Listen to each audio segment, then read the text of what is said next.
വികസന രാഷ്ട്രീയത്തിൻ്റെ കാര്യം പറയുമ്പോഴേ രൂപരേഖ കാണിക്കാന്ന് പറഞ്ഞിട്ടാണ് നരേന്ദ്രമോദി വന്നത്. രാജേഷിൻ്റെ കൈരേഖ കാണിച്ചു കൊടുത്ത് രാജേഷിൻ്റെ കൈരേഖ കാണിച്ചു കൊടുത്ത് പൊക്കിയിട്ട് ഇതാണ് രൂപരേഖ, കേരളത്തിൻ്റെ രൂപരേഖ എന്ന് പറഞ്ഞിട്ടാണ് മോദീനെ 45 ദിവസം കൊണ്ട് മോദീനെ കൊണ്ടുവരുമെന്ന് പറഞ്ഞിട്ട് കാണിച്ചു കൊടുത്തതാണ്. ഒന്ന് ആലോചിച്ച് നോക്കിക്കേ.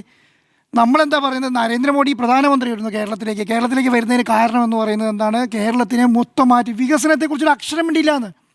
കേരളത്തിൽ വന്നിട്ട് വികസനത്തെക്കുറിച്ചൊരു അക്ഷരം വേണ്ടിയിട്ടില്ല. അപ്പം ഞാൻ വിചാരിച്ച ആദ്യത്തെ പരിപാടി കഴിഞ്ഞ് രാഷ്ട്രീയ പ്രസംഗം നടത്തുമെങ്കിലും വികസനത്തെക്കുറിച്ച് പറയുന്നവർ അവിടെയും വേണ്ടിയില്ല. ഇങ്ങനെ പറഞ്ഞുകൊണ്ടിരിക്കുകയാണ്. കേരളത്തിൽ വർഗീയത മാത്രം പ്രധാനമന്ത്രി വന്ന് പറയുകയാണ്. ഇത് ഒന്നാമത്തേതോ രണ്ടാമത്തോ മൂന്നാമത്തോ നാലാമത്തോ ആണോ? എല്ലാ പ്രസംഗങ്ങളിലും ഈ പറയുന്ന ഏതെങ്കിലും വർഗീയതേൻ്റെ സംവിധാനം ഉണ്ടാക്കും. തുടക്കം വരുന്നതിന് മുന്നേ അതിപ്പോൾ ചിലപ്പോൾ വെള്ളാപ്പള്ളി നടേശനായിരിക്കും, അല്ലെങ്കിൽ തുഷാറിനെ വെച്ചിട്ടായിരിക്കും, അല്ലെങ്കിൽ കേരളത്തിലെ ഹിന്ദു രാഷ്ട്രീയം വെച്ചിട്ടായിരിക്കും, അല്ലെങ്കിൽ ശബരിമല വെച്ചിട്ടായിരിക്കും, എന്തെങ്കിലും തുടങ്ങി വെക്കും മുൻപ്. അത് കഴിഞ്ഞ് തിരിച്ചു വന്നിട്ട് എന്താ സംഭവിക്കുക? തിരിച്ചു വന്നതിന് ശേഷം സംഭവിക്കാൻ പോകുന്നത് നരേന്ദ്രമോദി അല്ലെങ്കിൽ പ്രധാനമന്ത്രി അതിനനുസരിച്ചുള്ള ഒരു കാര്യം പറഞ്ഞുകൊണ്ടേയിരിക്കും. അപ്പോൾ വികസനത്തെക്കുറിച്ചിട്ട് രാജീവ് ചന്ദ്രശേഖരൻ പ്രസിഡൻ്റായ സമയത്ത് വന്ന് പറയുന്നത് അറിയോ? കേരളത്തിൽ ഇനി ഒന്നും ചർച്ച ചെയ്യണ്ട, കേരളത്തിൽ ചർച്ച ചെയ്യേണ്ടത് മുഴുവൻ എന്താണ്? വികസനം മാത്രം ചർച്ച ചെയ്ത് പ്രധാനമന്ത്രി വന്നിട്ട് ഒരക്ഷരം വികസനത്തെക്കുറിച്ച് പറഞ്ഞോ? തിരുവനന്തപുരത്തിൻ്റെ ഭൂരേഖ കാണിക്കാം എന്ന് പറഞ്ഞിട്ടാണല്ലേ കൊണ്ടുവന്നത്. ഒരു ഭൂരേഖയില്ല. എന്താണ് കേരളത്തിൻ്റെ നഗരപിതാവിനെ തിരുവനന്തപുരത്തിൻ്റെ നഗരപിതാവിനെ പിതാവാണ് പ്രധാനമന്ത്രിയെ സ്വീകരിക്കാൻ പിന്നെ എയർപോർട്ടിൽ വരിക എന്ന് പറഞ്ഞിട്ടാണ് ഫുൾ പ്രൊപ്പഗൻഡ ഉണ്ടായിരുന്നത്. ഇന്ന് കണ്ടില്ലല്ലോ. അവിടെ അടിയാണ്.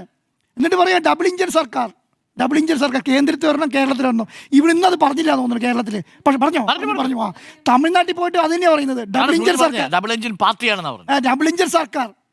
ഇഞ്ചൻ സർക്കാർ അവിടെ ചെന്ന് പറയുക ഒരേ സ്ക്രിപ്റ്റാണ് കേട്ടോ കേരളത്തിലും തമിഴ്നാടിനും വേണ്ടിയത്. അവിടെ ആകുമ്പോൾ CMC, ഇവിടെ ആകുമ്പോൾ MMC, ഒരേ സ്ക്രിപ്റ്റ്. അവിടെ ചെല്ലുമ്പോൾ എന്ന് പറയുന്നത് അവിടെ ഞങ്ങളുണ്ടായിരുന്ന കാലത്ത് ജയലളിതൻ്റെ കാലത്ത് 2 സംവിധാനം ഉണ്ടായിരുന്നു. കേന്ദ്രം ഞങ്ങളായിരുന്നു, പിന്നെ തമിഴ്നാട് ഞങ്ങളായിരുന്നു. അപ്പോൾ എല്ലാ സുരക്ഷയുണ്ടായിരുന്നു. ഇപ്പോൾ അതൊന്നുമില്ല. അവിടെ ചെന്നിട്ട് പറയാം മാറ്റം അത് മാത്രമേ ഉള്ളൂ. ബാക്കി എന്താണോ കേരളത്തിൽ പറഞ്ഞത് അത് തന്നെ പോയിട്ട് തമിഴ്നാട്ടിൽ പറഞ്ഞേക്കാണ്. ഒന്ന് ആലോചിച്ച് നോക്കിക്കേ. അപ്പം 1 മണിക്കൂറിൻ്റെ ഗ്യാപ്പേ ഉള്ളൂ. കാരണം വേറെ ഒന്നും എഴുതിയുണ്ടാക്കാൻ സമയം കിട്ടിയിട്ടില്ല എന്ന് തോന്നുന്നുണ്ട്. അതുകൊണ്ട് അത് തന്നെ അവിടെ ചെന്ന് പറഞ്ഞു. അപ്പോൾ കേരളത്തെ സംബന്ധിച്ചിടത്തോളം തിരുവനന്തപുരത്ത് രാജീവ് ചന്ദ്രശേഖരൻ പറഞ്ഞു ഒരു കാര്യത്തിൽ നടന്നു. 45 ദിവസത്തിനുള്ളിൽ പ്രധാനമന്ത്രിയെ എന്തിനാണ് കൊണ്ടുവന്നേ? ഇവിടുത്തെ മുസ്ലിം ലീഗിൻ്റെ വർഗീയ കക്ഷിയാണ്. മാവോയിസ്റ്റ് ഇല്ലാത്ത കേരളത്തെ മാവോയിസ്റ്റ് ഉണ്ടെന്ന് പറയുകയാണ്. ആരാണ്? രാജ്യത്തിൻ്റെ പ്രധാനമന്ത്രി. കേരളത്തിൽ മാവോയിസ്റ്റ് ഇല്ല എന്ന് പറഞ്ഞിട്ട് കേന്ദ്ര ഫണ്ട് കൊടുക്കാത്ത കേന്ദ്രമാണ്. എന്നിട്ടാണ് പറയുന്നത് കേരളത്തിൽ മാവോയിസ്റ്റ് കോൺഗ്രസ് ആണെന്ന്. അല്ലേ? വേറെ സംസ്ഥാനത്ത് എന്ന് പറയാം അവിടെ മാവോയിസ്റ്റ് ഉണ്ടെന്നെങ്കിലും വെക്കാം, ഇവിടെ അതില്ല. അപ്പോൾ പറയാണ് മാവോയിസ്റ്റ് കോൺഗ്രസ്. അതൊക്കെ മുസ്ലിം ലീഗ് മാവോയിസ്റ്റ് കോൺഗ്രസ്. അത് കേരളത്തിൽ വന്ന് മാത്രമേ പറയുള്ളൂ. എന്നിട്ട് ഇത് എത്ര വർഷമായി ഇത് പറഞ്ഞുകൊണ്ടിരിക്കുന്നു. ഇതുവരെ ഒരു സീറ്റ് നേടാൻ കഴിച്ചിട്ടുണ്ടോ? ഒരു സീറ്റ്, ഒരെണ്ണം. ഞങ്ങൾ കോർപ്പറേഷനെ മാറ്റിമറിച്ച് കളയും.